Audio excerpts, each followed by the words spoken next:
Olá! Voltamos com o programa Graduação em Foco. O programa é uma iniciativa do curso de jornalismo do Centro Universitário Unibrasil e todos os dias nós temos aqui parceiros daqui da instituição que falam sobre temas interessantes que podem ser úteis para você da comunidade.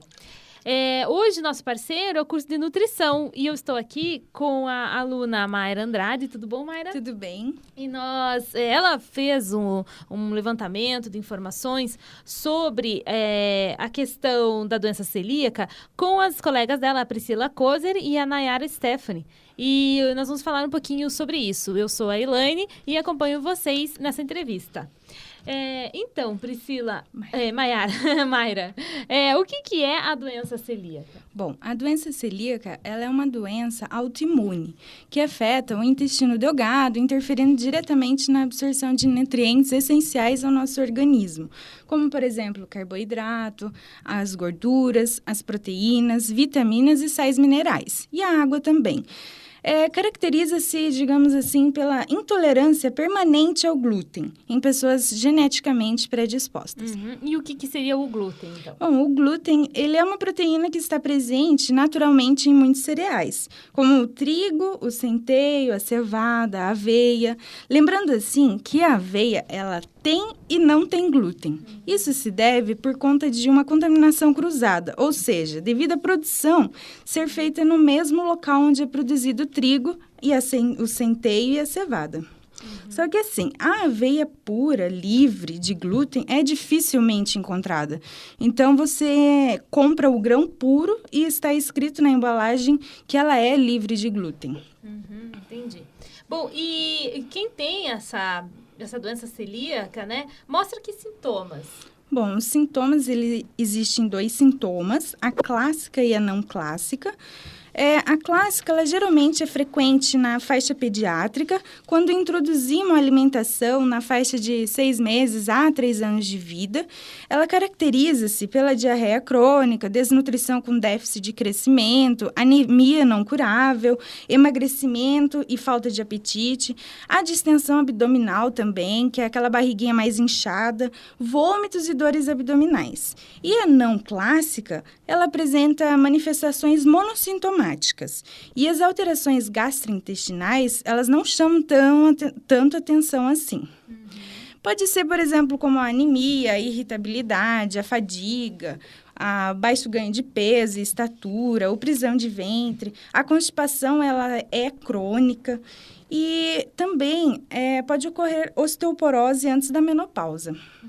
Bom, então a pessoa ela já vai com esses sintomas no médico, e aí como é que ele faz o diagnóstico? Bom, o diagnóstico da doença celíaca, ele baseia em uma combinação de dados clínicos, histológicos, sendo aqui, por exemplo, uma biópsia do intestino delgado, e sorológico, que são os exames de sangue, né? Mas tem tratamento?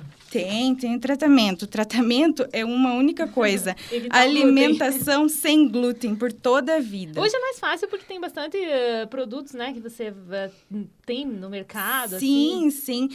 Só que lembrando que a pessoa que tem a doença celíaca, ela não pode consumir alimentos que contêm o trigo, a aveia, o centeio e a cevada e o malte. Então, e os seus derivados também, que são, por exemplo, a farinha de trigo, pão, farinha de rosca, macarrão, bolachas, biscoitos. Tem que lembrar que a doença celíaca ela pode levar à morte, né? Então, se a pessoa não... Se ela não cuidar... Entendi. Então, e quais são, assim, para quem... Bom, tirando isso, só para todos os outros, né? Todos os outros alimentos possíveis, né? Sim. Quais seriam esses que são permitidos, né? Olha, em relação à família de cereais, farinhas e féculas, é permitido o arroz, o milho, a batata, a mandioca, o cará, inhame, entre outros. No grupo de gorduras, é permitido margarinas e óleos, frutas são permitidas todas, inclusive sucos. Laticínios são os leites, manteiga, queijos e seus derivados. Leguminosas, que é a família do feijão, pode ser consumido vagem, soja, grão de bico, ervilha, lentilha. E carnes e ovos são permitidos aves, suínos, bovinos, vísceras, frutos do mar. Mas deve-se lembrar que qualquer alimento, a pessoa deve ficar atenta sempre ao rótulo. Então hoje é bem legal isso, porque pelo menos tem essas informações no rótulo, né? A pessoa pode... Tá lá escrito livre de glúten, Sempre está no rótulo. E dá para confiar, né? Sim, pode confiar. E o que acontece se um celíaco desistir da dieta e comer... né?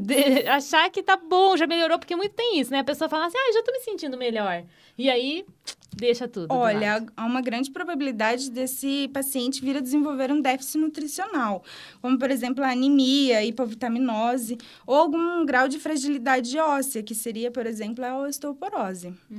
Bom, mas a gente fala-se bastante, vê muito no mercado a questão do glúten escrito nas embalagens, até as prateleiras, mas mesmo assim, a doença celíaca é pouco conhecida, né? Embora a doença celíaca seja uma doença muito antiga, tinha-se pouco conhecimento científico a seu respeito até algumas décadas atrás. Mas foi assim, primeiramente descobriu-se que a doença era uma reação ao trigo, depois foi identificada a sua característica imunológica, então, finalmente, a sua predisposição genética. A descoberta de seus anticorpos foi ainda mais recente. Além disso, a doença ela não tem um sintoma assim, característico. Então, muitas vezes, os sintomas eles são discretos ou as alterações laboratoriais são inespecíficas.